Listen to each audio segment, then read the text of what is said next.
Welcome to another edition of Discover Tinley, where we highlight the people and organizations in Tinley Park that make Tinley Park a great place in which to live. And as we all know, Tinley Park is a pretty great place in which to live.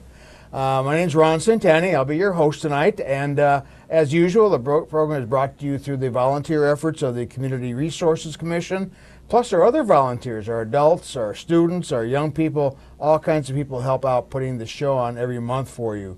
A lot of things happening in Tinley Park. We're getting springtime coming here. Hopefully springtime will be coming later on in the show. I mean in the town. And look on the website for the things going on in Tinley Park this summer coming up. A lot of things are going to be happening.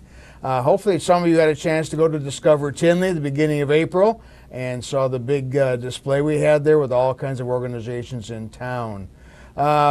Today's program is going to be highlighting people who help others. We've got a lot of people in town that like to do things for other people, help other people, and we've got a couple organizations, and especially a young person, who helps other people in some various things in life here. Our first organization is a program called PASS, and we're very fortunate to have with us today the Executive Director, Delbert Denny. Thank you. And Client Services Director, Mike Sevier, who is also a Community Resources Commission member. So we got to get everybody involved here. Okay. Why not? PASS. Now, what is PASS? What is that now? PASS was started over 36 years ago. A lady named Terry Lee had a burden for helping young women and young men that were involved in crisis pregnancies. She had a friend who had an abortion, and she was very upset about it and very disconsolate. And the two of them met in church, and they went to the altar and had a prayer session, and they came away both with the conviction that they needed to do something about it. So they set about organizing a steering committee. The church that was involved was Stone Church out of Palos Heights. Oh, yeah. So they formed a steering committee, and the steering committee formed what eventually became PASS, Pregnancy AIDS South Suburbs. We originally had an office in Midlothian, and then shortly, I think it was only about a year lease there or whatever, wasn't very long anyway, and they moved to Tinley Park. Oh. And we've been in Tinley Park, the main office has been in Tinley Park ever since. Now where in Tinley Park is it located then? 17214 South Oak Park Avenue. Okay. It's in a complex, a condominium complex building, which we are the building managers for. We're right across the street from the Subway sandwich shop. That's the best way I can describe how to find it. Most people get lost. They don't know, where are you? We originally, we moved, when we moved to Tinley Park, we were behind Durbin's. There's a little mall behind Durbin's, and we were behind Durbin's. Yeah. And then they bought a two-story white house. You may remember that was on Oak Park Avenue. Yes. We had a group of people come together, and they decided to build this new condominium complex building, and they tore down the White House and built this condominium complex. So we've been there now 11, 12 years in that new building, and it's been really a blessing. We operate two other locations as well. We operate one location in South Holland and one location in Lansing. But Tinley Park is the main headquarters. Okay. What kind of services are there? Now, we talk about PASS, and again, what does that stand for again? Pregnancy AIDS South Suburbs. Okay. So what kind of services do you offer there? We have what we call pillars, the 4 pillars. Okay. And we're going to let Delbert talk about those. Yeah, I'll talk about the 4 pillars that we have. The first pillar is our prevention. So that prevention is like we have educators that go to the schools and churches starting in 4th grade all the way through high school, just telling them about relationships, how to have healthy, life-affirming relationships. So that's our impact ministry. Then our second pillar is intervention. So the intervention is like what Mike said earlier. We have 3 pregnancy care centers, Tinley, South Holland, Lansing. We offer pregnancy tests. We offer limited ultrasounds for the first trimester. We provide counseling. We provide options that the mother and father have. So we try to include the father as much as possible as well. So we're not just talking to the mothers, but we're trying to promote family. I'm glad to hear that too. You don't hear that too much nowadays, and that's good to hear that the fathers should be part of that. They should be. Then that third pillar is the education. So the third pillar is what we call abundant life. And Abundant Life is a program where the mother and father take classes. They take parenting classes, life skill classes, and when they take the classes, they earn points. And they're in that program for like 3 years. Then with the points that they receive, they can go to our baby room. And our baby room is where they can get clothes. The mother can get maternity clothes. There's strollers. There's all types of things that they can earn. As they earn those points, they can purchase those items. Then our fourth and final one is Restoration. That's Hope and Healing. That's a program that we have for those individuals who are broken. Some of them have had abortions in the past, but it can be any type of loss that they have. So when they go to the Hope and Healing program, they learn about how God forgives them, how God loves them, and we've seen so many remarkable breakthroughs when people finish the Hope and Healing. And all of these services are at no cost and no charge to the client. Oh my. How do you do that? How do you do that? Sometimes it's a challenge. Yeah, I bet. Yeah. We have some very loyal donors and supporters. I want to talk just a little bit about CareNet. We're a member and affiliate of CareNet. CareNet is a national organization of pregnancy resource centers. They have approximately 1,100 affiliates across the nation. Some statistics we have for 2016, which is the last year that we have them, they estimate that they had 824,000 women, men, and families were ministered to by all of the centers across the nation. Goodness. And the equivalent of $57 million in costs saved for the communities that the centers were located in. They operated by 30,000 plus volunteers, and there were approximately 630,000 donors for the various centers. So it's comforting, I would hope, for the client to know that we're not just a standalone organization. We do have a structure in place. CareNet has, to be an affiliate, you have to operate in a certain manner. You know, you have to have certain policies in place. And so we have those structures in place so that we are operating within the guidelines of the national organization. And again, everything that we do for our clients is free. There was no cost to them.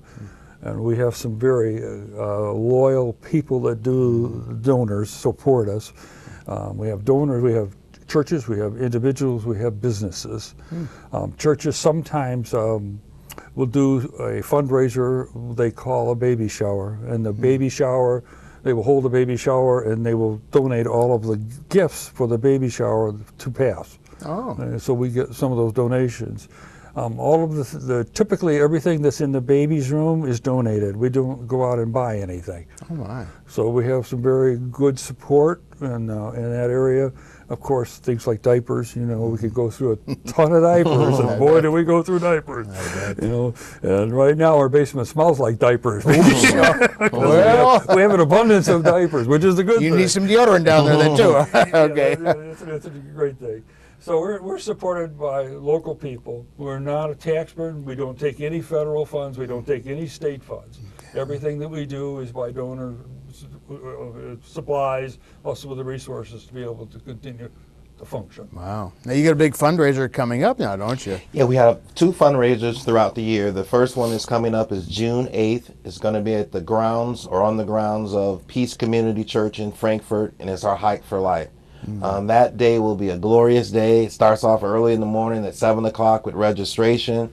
At 8 o'clock, we have a fun run. At 9 o'clock, the activities begin for the whole family, and those who are going to walk are able to walk, hike, do whatever they want to do.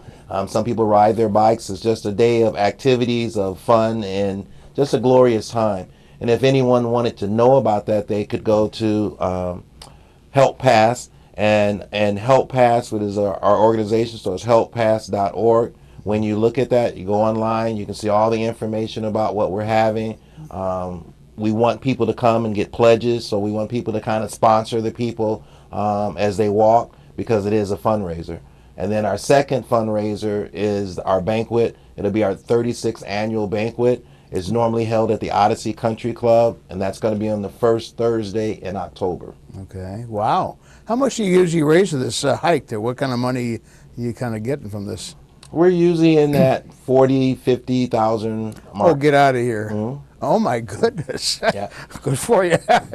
So it's a blessing. But those are our two biggest fundraisers. Okay. The rest are like what Mike was saying earlier. It's those individuals who give donations. It's those churches that give donations. It's it's those people helping. And as Mike was sharing earlier, our whole staff is 9 people.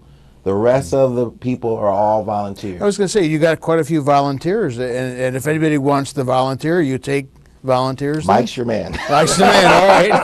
All right. Yes, that's my title. I take care of one of the things that I do. I supervise and interview the new volunteers that want to come in. We're always looking for volunteers, and we have, as you can imagine, in any organization, you have a multitude of tasks that people can do. There's not just only advocating, working with the clients, but you can have data entry people. We need people that come in and fold, spindle, and mutilate things. We have all kinds of different activities that they can get involved in. So we're glad to welcome the volunteers. You can contact me, and I'm at area code 708-614-9777, and my voicemail extension is 110. And I will be glad to respond back to you, and we'll get them started if they want to volunteer. We'll be glad to have volunteers. We also take internships from the local colleges. We have right now 3 interns from various colleges. If there's somebody who's looking for an internship that is either in the psychology range or in home health, we're typically, those are the things that we cover, that we get interns from. Oh. Well, real quickly, who should contact you to services? In other words, what kind of people should be and how do they contact you? How do they get a hold of you? Well, the clients will go to Help Pass, so it's helppass.org. So they can go on that website and they can make an appointment. They can get into the system. Anyone who's in need in a crisis situation, a young lady and a couple who don't know of whether or not they're pregnant or not, they contact that number. That gets the process going. So anyone can come. We don't discriminate against anyone coming. Everyone is welcome because we're there to serve that mother and that potential father or mother to the glory of God. Wow. CareNet offers also a national hotline called Option Line. And if the clients dial that option line, they will get a referral to PASS. And they can, Option Line can make online appointments with our system. Wow. They have access to it. Okay. So that we can do that. So we're connected. And it's a little tricky, but the 2 websites are helppass.org is for donors, and passhelps.org is for clients. All right, let's make that clear now, okay? So there's 2 different websites. Okay. They can call 708-614-9777 and during normal business hours, and they can talk to one of our ladies that answer the phones, and they'd be glad to set up an appointment for them. That'd be Same great. thing for, yes, we'd love to have as many clients as possible. Okay. We're willing to help. Well, anyways, I always say for ordinarily, I hope you don't get too many. I hope not that we need your services, but obviously they do, and that's it's tremendous that you guys are there to provide that service. We provided 870 client services last year. Oh my goodness! For the year 2018. Wow. So it's not a small job that we're doing. We're doing a major job that needs to be done. Well, thank you so much for your service. Thank you for all you're doing, and keep up the good work. And again, if you want to donate or volunteer, contact PASS, and they'd be more than happy to help you out. Good luck to you in the future, and all the best to you. Thank you. Thank you. Well, it was great hearing from people who are really helping others in town here in the whole area with their program. And we got our next guest, are somebody who's helping out in the area with a very excellent program. A little younger though; he's only 13 years old. Ian Piet. Ian, welcome to Discover Tinley. It's good to be here. And Matt Maloney from the Respiratory Health Association. Health Association. Yes. Very good. 13 years old, right? Yeah. Oh, I'm actually turning 14 next week. Ah, okay. So, yeah. So you're 14. Okay, we'll talk about 14. You recently did something that was kind of special, and that's why I noticed in the paper. What did you do recently downtown Chicago?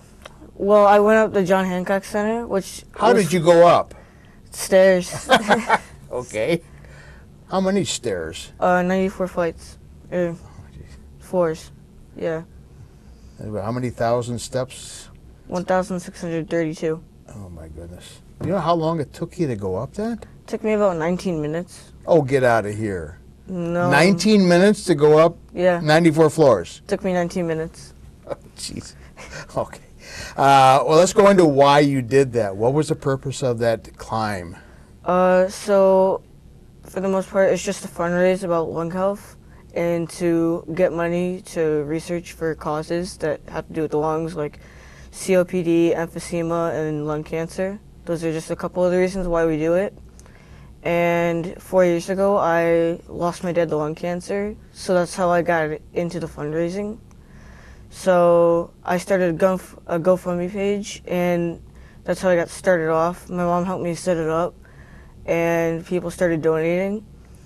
We went to a hospital that my dad was treated at, and he said that if we gave the money to them, that it would go to multiple different causes. So we wanted to give it just to lung cancer. And that's how we met up with RHA, which is Respiratory Health Association. And that's how I got started from there on the climbs, and I also did Cowabunga bike tour. So how old were you when you did your first climb? I want to say 10 or 11. And you the same For 1,000 some steps? I did the half climb, Okay. and then technically, I guess you could say I did the full climb because I went up a second time with Senator Mark Kirk, Okay. and I was his battle buddy. What did that mean now?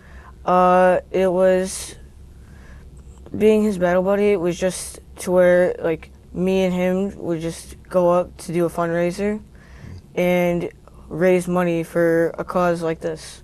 Remember how much you've raised over these years? I want to say about 4,000. Oh my goodness.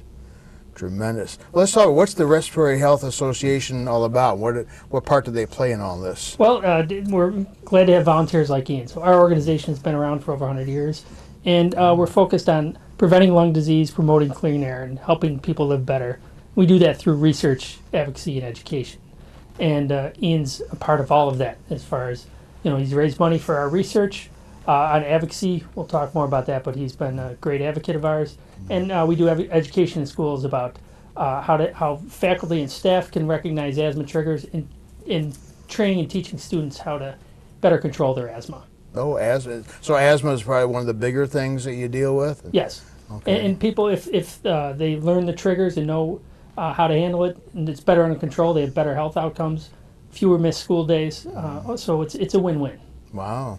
And this lung cancer, that's kind of what got you started with your dad. Yeah. How long did he suffer with that, and when did he pass away? He passed away in 2015. Okay. And I want to say he's been dealing with the cancer for probably about 4 to 2 years. Okay. Now, what motivated it? I mean, not everywhere. People have parents and people pass away. What got you started to start saying, I want to get involved and raise money? What motivated you to do all this? It was mostly my dad and the recent passing of my step-grandma. Oh. Because they were both affected by lung cancer in a way, and it got me motivated to feel like nobody should have to deal with the emotions that I had at the time. And I felt like if I could do something to help those people, that they won't have to feel that pain and suffering. Wow. That's right. And you're 14 years old?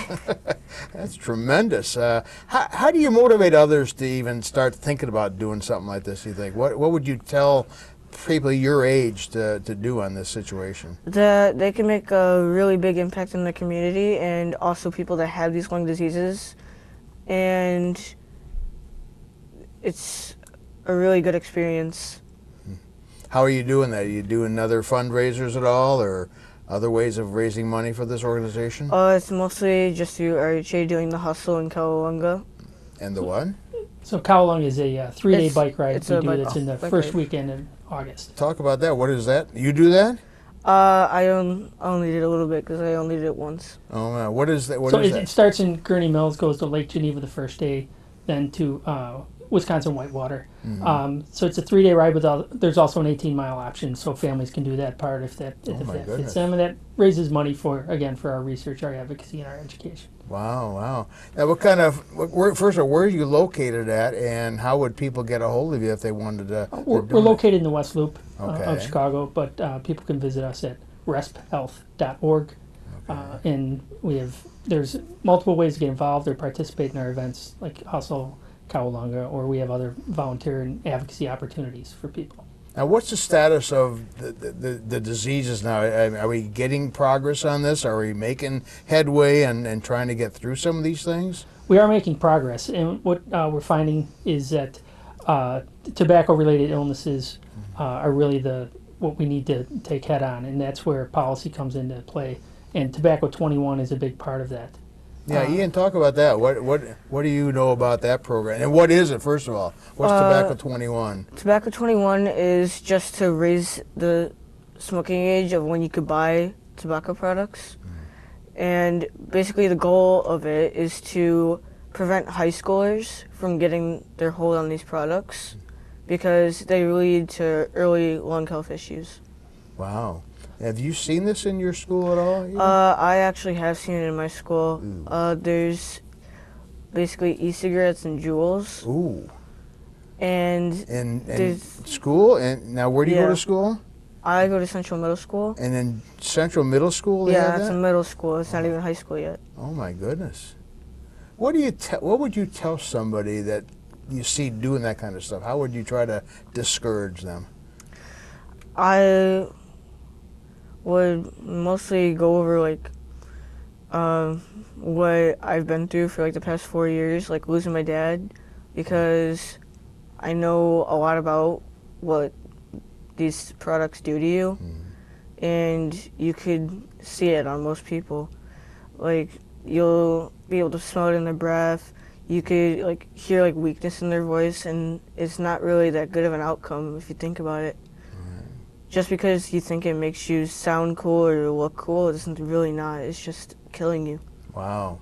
That's a pretty strong message. I hope they hear you. Well, I hope they listen to you. I hope so, too. They have been. We've had Ian meet with dozens of elected officials to support Tobacco 21. Yeah, now, Tobacco 21, basically, what is that? That's something with the that's governor. raising the age, and the status of it is the governor is scheduled to sign it this weekend. And Ian was instrumental in getting that to happen. Really? Yes. So his state senator, Mike Hastings, has been a co-sponsor and a true advocate. State Representative Margot McDermott has been outspoken and very supportive of this. And we've brought Ian around. It's been a roadshow of bringing him around to meet with elected officials because he's got a unique perspective and a compelling story to tell. Oh, wow. Well, what else are we going to tell people to do to prevent this as they get things going? Anything else you would tell your friends or adults? What would you tell an adult who is facing this kind of situation?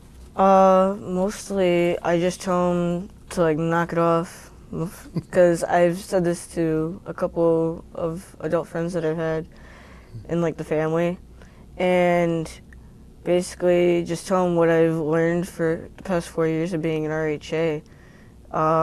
You really get to see how it impacts families. And it's not you're missing a person in your family. No, it's a really big impact that changes most people's lives. Wow. I'm sure it changed yours. And it definitely did. Wow. Hang in there. I wish you luck, and you gonna keep doing this kind of stuff for a while. Definitely. Now, tell me about yourself. What do you do for fun? What kind of things are you involved in school? I do a lot of running sports, like track and cross country, and I also do bowling and competitive karate. Oh my goodness! So watch out, huh? Are you dangerous? Not really. Not really. Okay. I wouldn't hurt anybody. Oh, okay, thank you. Are you going to get involved with these things in high school? Yeah, mostly bowling and probably track and field, because they have pretty good scholarships for them. Oh. And it might end up leading me somewhere. Wow. What kind of bowling, what kind of scores are you getting? My high game is a 247. Oh, get out of here. 247? Yeah. Oh, jeez. Okay. I'm not going to bowl against you. Wow, that's tremendous. Okay, maybe you get a scholarship for doing that kind of stuff. You're looking forward to high school then, right? A little, yeah. A little. It's kind of tough to getting out of middle school too, right? Yeah. Oh my God. Tell us about your family. Who do you live with and who's in your family? I live with my mom and my 2 dogs. Oh, So, have a lot of fun with my dogs. Okay. Mostly mess around all the time. My mom is a major help in RHA because she helps with all my fundraisers. okay. She got me started with my GoFundMe page, and it was really amazing Okay. to like have an impact in my community. Mm-hmm. And it's pretty much all about that. Wow. Okay. Well, how do we help people get involved with RHA now? What do you suggest and who do they contact? You got a phone number? Yes, Or? they could call 312-243-2000, Okay. and it's resphealth.org. Like I said, there's plenty of opportunities for special events or advocacy. If people want to share their story, get involved, and talk to their elected officials, it truly makes a difference, and Ian is evidence of that. Wow. You got any other events coming up? The Cowabunga Bike Tour is coming up in August, and then we have a Chill, which is a wine and culinary event in November at the Merchandise Mart in Chicago. So that's for the it can be for the less athletic type. Welcome it's to the less club. athletically challenged. Not yes. Ian. I wouldn't help with that. Well, wish you all the best. Keep on doing what you're doing. What final words would you tell people now? Why should they get involved with doing this? It's mostly really good to help out. You get a lot out of it. You get a lot of experience. You get to learn about the impacts of what happens to smokers and Juul users. And you also get to play a huge role in helping other people with their families. Okay. I don't know why are kids doing this Juul stuff? Why are they doing It's mostly just to be cool in front of their friends because they think it's a cool thing. It makes them popular. Oh, wow. Well, it doesn't make everybody popular, right? No. It's a pretty uncool thing to do to get them popular. Well, I wish you all the best. Wish you the best with Respiratory Health and keep the organization going. You've been going, 100 years, you said? A little over 100 years. Oh, my yes. goodness. Okay, that's pretty good. Yeah, good track record. Yes. And wish you all the best. Keep up the good work that you're doing. I give you a lot of credit for somebody your age doing something like that. You don't find too many people your age doing that. So get other people involved, get other kids to help you out, and keep up the good work you're doing. Ian Piet, young man who is helping tremendously in getting the word out. Don't get involved with smoking and tobacco and other stuff, and the Respiratory Health Association is helping out with that too. So keep involved and wish you all the best. Thanks for watching Discover Tinley, and we'll see you next month.